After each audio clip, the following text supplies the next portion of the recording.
ebibiina by'obwannakyewa ebibadde biganyulwa mu nsimbi eziva mu nsawo y'ekitongole ky'amawanga ga Bulaaya ekya Democratic Governance Facility byagala gavumenti yaako n'efulumya alipoota eyanika era eraga nti ebikolwa n'emirimu ebitongole bino gye bikola gisekeeterera gavumenti ya kuno nga gavumenti bwerumiriza nga kuno kwe yasinzidde n'okuyimiriza mbagirawo emirimu gy'ekitongole kya Democratic Governance Facility gyonna egibadde ekikolebwa mu ggwanga. Omukulembeze w'eggwanga Yoweri Museveni Kaguta Buhabulwa yayimiriza emirimu gy'ekitongole ekya Democratic Governance Facility gyonna mu ggwanga era ono yalumiriza nti ensimbi eziva mu kitongole kino ze zikozesebwa okusekeeterera gavumenti ye. Wabula ebibiina by'obwannakyewa ebiwerako ebiganyulwa mu nsimbi z'ekitongole kino ekya Democratic Governance Facility bigamba nti emirimu gyabyo gyonna bigikola birondoola era bigoberera amateeka n'ebiragiro ebirambikibwa mu ggwanga lino. Tewali kye bakweka era gavumenti erimu ebitongole bino gavumenti emirimu egikolebwa ebitongole bino ebadde egirondoola butereevu ng'era gyonna gisooka kuyisibwa mu bakungu ba gavumenti ne bafuna olukusa n'okubawa ebbaluwa ezibakkiriza okukola. Ebibiina by'obwannakyewa bino okuli Action Aid Uganda, Alliance for Campaign Finance Monitoring, Human Rights Center Uganda, Great Lakes Institute for Strategic Studies n'ebirala ababikulira basinzidde mu lukuŋŋaano lwa bannamawulire ku wooteeri ya Royal Suits e Bugoloobi ne bagamba nti gavumenti ebibiina bino ebisibako matugambuzi kubiriisango bw'eba erumiriza nti emirimu gye bikola gya kusekeeterera ggwanga lino nga bakozesa ensimbi eziva mu kitongole ekya Democratic Governance Facility emirimu egyo egyanika eri ensi egimanye. Henry Muguzi Senkulu w'ekitongole ekya Alliance for Campaign Finance Monitoring agamba nti gavumenti erabika erina byebikkirira. Tubaibulu nnyo kino akireetanga okujja bannayuganda ku mulamwa. Amazima gali nti Uganda bannayuganda balina ebizibu ebimaluma, bannayuganda bangi battiddwa mu kampeni zetu twakakuba amabega, bannayuganda bangi amaka mangi agali mu maziga n'ennyiike olw'abaana baabwe abaami baabwe ne bannyinaabwe kubanga bali mu makomera gye bagozobanira so ate era nga n'abalala amayitire gaabwe tegamanyikiddwa. Ensi eri mu kukaaba. Okusinziirako Henry Muguzi, ekitongole ekya Democratic Governance Facility ekimaze kuno emyaka 10 n'okusoba bwe kyali kijja mu Uganda gavumenti nga ekiikirirwa Ssaabaminisita w'eggwanga n'omuteesiteesi omukulu minisitule y'ebyensimbi era avunaanyizibwa ku ggwanika ly'eggwanga be baali abasaale mu kusobozesa ekitongole kino okutandika emirimu gyakyo kuno n'agamba nti omukulembeze w'eggwanga okugamba nti gavumenti nti omukulembeze w'eggwanga okugamba nti ekibadde kisekeeterera gavumenti tabeera mwenkanya n'akamu. Amazima gali nti DGF okutandikawo abateekako omukono yali Prime Minister ko ne akulira eggwanika ly'eggwanga nga bano mu mateeka be bakkirizibwa okukola kye bakola. DGF ebadde wano ebbanga lino lyonna nga ewagira kono okuwa obuyambi ebitongole bya gavumenti tukikyamu nnyo omukulembeze w'eggwanga okuvayo n'agamba nti ayitamanyi bigenda mu maaso. DGF ekimu ku bintu byebadde teekamu ensimbi kwe kusomesa munnansi ku bintu ebikwata ku ggwanga lye ku ngeri gyeyisaamu nga munnansi. Gavumenti okubanga yeesuulyeyo gwa naggamba ate neebanga erumbye neegezaako okuba nti eggalawo ekittavu kino tulowooza nti gavumenti eba evudde ku buvunaanyizibwa bwayo. Margaret Sekajja Senkulu w'ekitongole ekya Human Rights Center Uganda agambye nti emyaka 10 ekitongole kino gye kimaze mu Uganda nga kikoleramu n'ebitongole by'obwannakyewa ne gavumenti obulamu bw'abantu bungi bukyuse nga kwe kuli n'obulamu bw'abantu abali mu bitundu by'obukiikakkono bw'eggwanga ebyakosebwa olutalo lw'omumpembe Yosefu Konyi. Ebitongole bino bwe bibuuziddwa ekiddako singa gavumenti teyeekuba mu kifuba n'esibira ku ekyo kiyasazeewo ekyokuwera ekitongole kino mu Uganda, abakulu mu bitongole bino bagambye nti emirimu gy'ebitongole by'obwannakyewa gya kusigala nga gigenda mu maaso newankubadde wajja kubawo okutaataaganyizibwa mu byenfuna.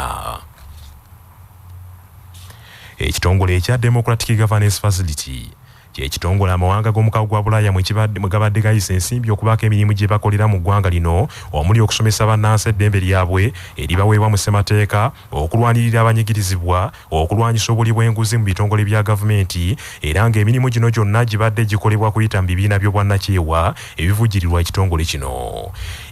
Ebibiina by'obwannakyewa 95 bye bibadde biganyulwa obutereevu mu nsimbi eziva mu kitongole kya Democratic Governance Facility era abakulu mu bitongole bino bagamba nti bannansi abali mu 10 bagenda kufiirwa emirimu gyabwe.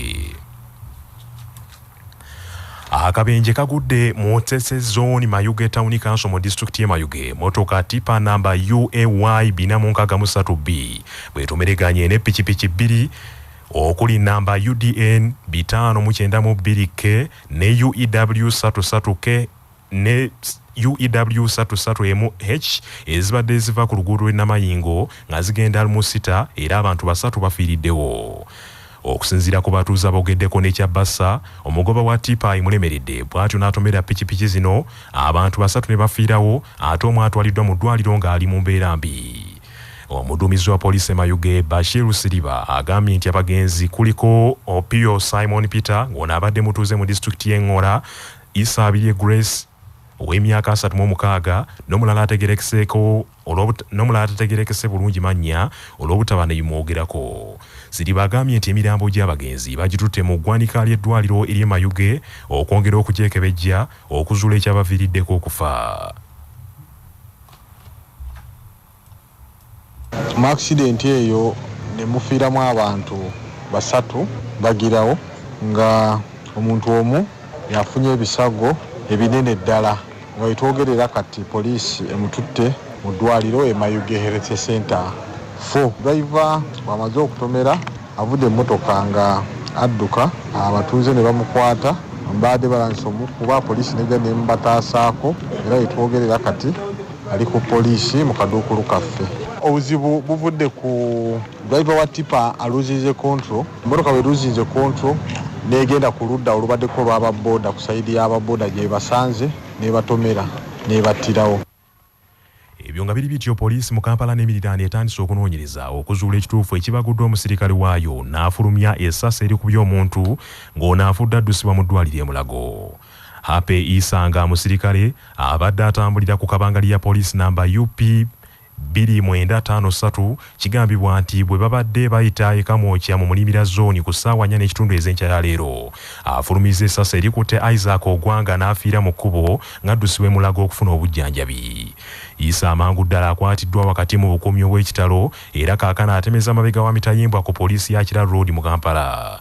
Issa mu kubuuzibwa 45 ategeezezza nti essasi erikubye Ogwanga lisimatuse busimattusi mu mmundu era alikubye mu butanwa okakana nga lissa omuntu. Mu mbeera y'emu, Issa agambye nti olwaweereddwa emmundu eno ku makya yakutte bukwasi nga tagikebedde bulungi, ekikontana n'amateeka gafuga enkozesa y'ebyokulwanyisa. Omukwate kaakano akumirwa ku poliisi ya Kira Road mu Kampala ate omubiri gw'omugenzi gutwaliddwa mu ggwanika ly'eddwaliro e Mulago. Amyuka omwogezi wa poliisi mu Kampala n'emiriraano Luke Oyesigire alabudde ab'ebyokwerinda ku nkozesa y'ebyokulwanyisa ey'obulagajjavu n'ategeeza nti omukwate waakuvunaanibwa mu mateeka. Yarumizza omwami Ogwanga Isaac ng'ono akolanga mufumbi wa mmere mu kitundu ekyo kya Mulibira. Bino bibadde olunaku olwaleero ku makya ku ssaawa nga 4:30 era nga bibadde mu Mulibira nga kigambibwa omusirikale waffe namba 5326 Police Constable Issa yakubye essasi eryavudde mu mmundu ye ne likuba omwami ono bwe yabadde ku patrol ne banne, era omwami ono yamaze n'atwalibwa mu ddwaliro e Mulago. Mu ligi y'abinywera eya Uganda Premier League erangiridde abazannyi abapya 5 beeguze okwongera okugumiza ttiimu eno okuvuganya obulungi mu sizoni ya 2020. Abazannyi bano kuliko abavudde mu mpaka z'amasaza 2 okuli Frank Sebufu gwe bafunye okuva mu ttiimu y'essaza Buddu ne George Kadu gwe bafunye okuva mu ttiimu y'essaza Gomba. Abalala ye Ivan Bogere gwe bafunye okuva mu kilabu ya Proline ku Bwazike, Kipson Atuhaire ne Andrew Kalyango. Wakiso Giants egenda kukomawo mu nsiike nga 12 omwezi guno bw'eneebettuuka n'Embarara City mu kisaawe Kakyeka.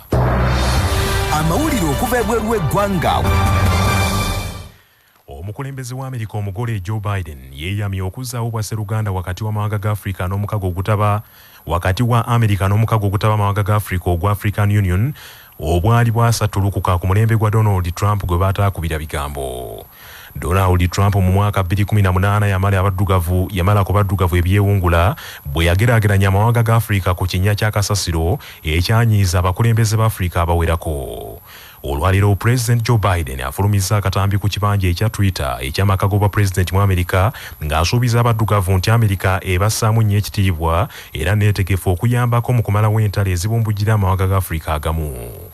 Bino bijjidde mu kiseera ng'omukago ogutaba amawanga ga Africa gweteekerateekera olusirika olw'abakulembera amawanga ago olutandika enkya lukomekerezebwe ku Sande eno mu kibuga Addis Ababa ekya Ethiopia.